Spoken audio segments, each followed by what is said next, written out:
Hello guys, good morning. You are welcome to my YouTube channel, The Explicit Tutorials. As you all know, my name is Mr. Joseph. Please, as you are watching this video, do subscribe to my channel so that when I upload new content, you will be notified by YouTube. So, in our previous class, we discussed the general features of phylum and the leader, alright? In today's class, and of course, we also treated the various classes. We have class Oligochaeta, class Polychaeta, class Archaea and leader, and class Rhodini. Alright, but in today's class, we shall be discussing class Oligochaeta.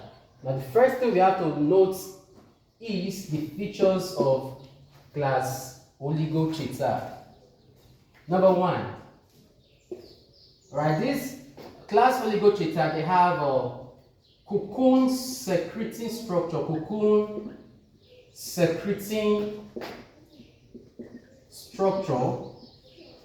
They have cocoon secreting structure called what? Clitellum. Right, this clitellum is responsible for the secretion of what? The cocoon. And the cocoon is where the larva or larvae is what? Housed. Take note of that, alright? Number two, alright, of course, they possess clitellum, right? For clitellum to circulate, it means that it's present. Now, they lack sucker. That is, or you can say absence of sucker. And three, they lack head. They do not have head. Alright? They do not have head. And number four, they lack parapodia. And I told us in our previous class that parapodia may be used for what? May be used for respiration or gaseous what? Exchange. Number five, these guys, they are hermaphroditic. Or I can say they are what? Monoecious. Which is to say that the male and female respiratory organs are found in the same organism, alright? Number six, I said it, okay? These are the features of, okay, they have conspicuous coelom. They have conspicuous what? Coelom, alright? That is body cavity. If you know you have not watched the first part of this video, just check where you see file, that is introduction to phylum and the leader. After watching it, then you can now watch this very one for a better understanding. Alright, so please take note of that. Now, what are some examples of oligochaetans? What are some examples of oligochaetans? They are Lubricus terrestris, that is the earthworm, and we also have the nails, all right, and we have the tubifex. We have the areolosoma, and we also have the Chetogasta. Alright, so these are examples of oligochaetans. Lubricus terrestris, that is an earthworm. Nace, alright, tubifex. That is okay. It's even areolosoma. Alright, there's no arrow. Alright, areolosoma, and we have Chetogasta. Alright, Chetogasta, please. Chetogasta. Alright, so these are examples. They'll ask which of the following is not an oligochaetan. Which of the following is not an oligochaetan? Any option having any of these names is a oligochaetan. Any other one, they can just bring you Neris.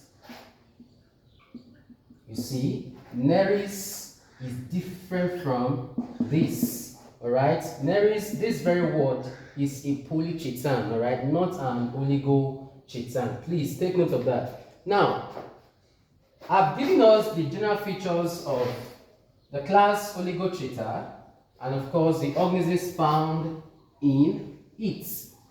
Now, what is the representative member of this class? It is the Lubricus terrestris is the representative member of this class, Lubricus terrestris, that is earthworm. Don't forget that, earthworm. Now, of course, the earthworm is segmented, and then it lacks a parapoda. It has nephridia. It has nephridia for what? Excretion. It has chaeta for movements.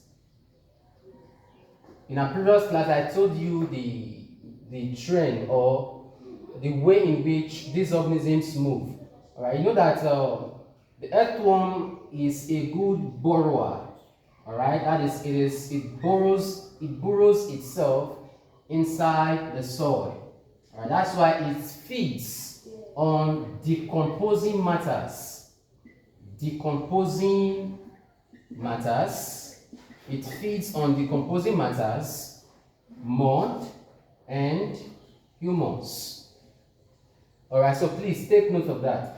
It feeds on, that is, we are talking of excretion now. It feeds on decomposing matters, mud, and what? Humus. And it burrows itself in the soil. You call it a burrower. You call it a burrower. What does it use for excretion? Nephridia. Please take note of that. Respiration, I told you it lacks parapoda. Therefore, respiration is done through the moist skin. Through the moist what? Skin. Via diffusion. Via diffusion. Alright, diffusion is the principal method of respiration in earthworm. Please take note of that.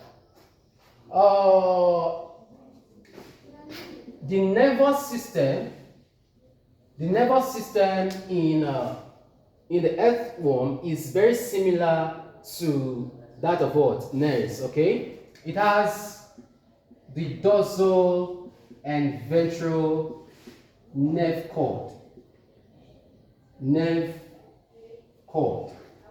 Alright? The nerve cord is made up of, that is the ventral nerve cord, is made up of 3 nerve fibers. It's made up of what? 3 nerve fibers. Take note of that. It has dorsal ventral nerve cord, and the ventral nerve cord has what? 3 nerve fibers. Of course, it possesses a pair of ganglia meant for what? The transmission of impulses around its body. It is very, very important. Now, we've established that the earthworm is majorly found in the soil, humus, and feeds on decomposing matters. Please take note, NB. The pharynx of the earthworm, of course, is meant for what? The movement of food molecule. The earthworm also possesses what is called crop and gizzard. The crop is the region where food is stored temporarily. All right, it is the region where food is stored temporarily. Then gizzard is the part of the earthworm that has tiny stones meant for the grinding of food molecules. Meant for the grinding of what? Food molecules. Now, from the pharynx, you now have the intestine. The intestine is the major region of digestion and what? Absorption. It is the major region of digestion and what? Absorption. It is the major region of digestion and absorption. Please, in humans, there are finger-like projections called what? Villi. This villi, what does it do? It provides large surface area. It provides large surface area to volume ratio. It provides what? Large surface area to volume ratio for what? Absorption. That is in humans. The intestine of a man has project-like, that is finger-like projections called what? Villi. What does it do? It enhances large surface area to volume what? Ratio. That is, it enhances the absorption of nutrients over a very large volume. Alright? Over a very large volume. However, the Oligochaeta, that is earthworm, it possesses what plays this role. Alright? It possesses what plays this role, and this is called a typhlosaur. Is it okay? Typhlosaur. Let me write it here again. It's a picture of the typhlosaur. Alright? These are structures found in the intestine that does this. But the villi is found in the small intestine of what? Man. So please take note of that. Now let us now discuss reproduction. I told you that reproduction in these guys are hermaphroditic, right? Hermaphroditic. That is, they have both the male and female respiratory organ, alright? Now, the male organ, which is the testis, is found in the testis of the earthworm. Please take note of the segments. Very, very important. The testis of the earthworm is found between segments 11 and what? 12. Take note of this. So the main testis of an Oligochaeta, that is earthworm, is found in which of these segments? Please, the testis of an earthworm is found between segment 11 and 12. Now the testes lead to the vas deferens, otherwise called the sperm duct. The vas deferens leads to what is called sperm reservoir. And the sperm ducts, or that is the sperm reservoir, leads to what is called ejaculatory duct. Ejaculatory.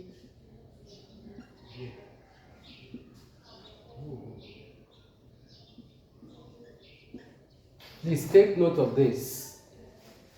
The testis is found, are found between segment 11 and 12. Alright, and the testis lead to the vas deferens, otherwise called sperm duct. Sperm duct leads to sperm reservoir, and the sperm reservoir leads to what? Ejaculatory duct. And this ejaculatory duct is found at segment 17.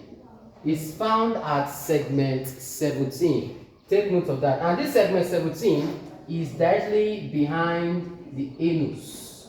Please, clitorium rather. Is found directly behind the clitorium. Please, at segment 17. Take note of that. The earthworm has dark purple dorsal segments. So this is a short description of what the earthworm is. It has a dark purple dorsal segment. Then it has a light ventral segment. The ventral part of the earthworm is light, while the dorsal part of the earthworm is dark purple. Please take note of that. Now the mouth is found, the The mouth of the earthworm is found in the ventral segment. The mouth of the earthworm is found in the ventral segment, while the anus is found in the terminal segment. It's found in the terminal segment. It is dark purple. It has dark purple dorsal surface. It has light ventral surface, as the case may be. The mouth is found in the ventral region, all right, and the anus is found in the terminal segment. Note, the male opening, the male opening is found in segment 17.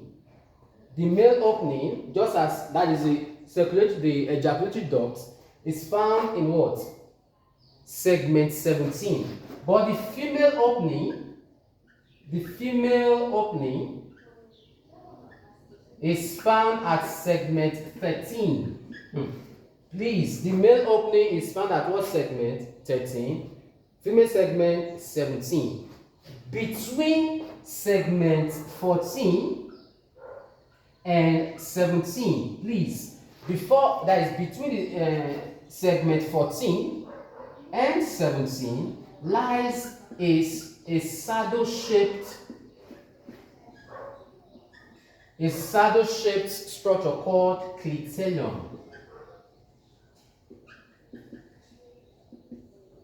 I repeat, the male opening is found at segment 17, female opening found at segment 13.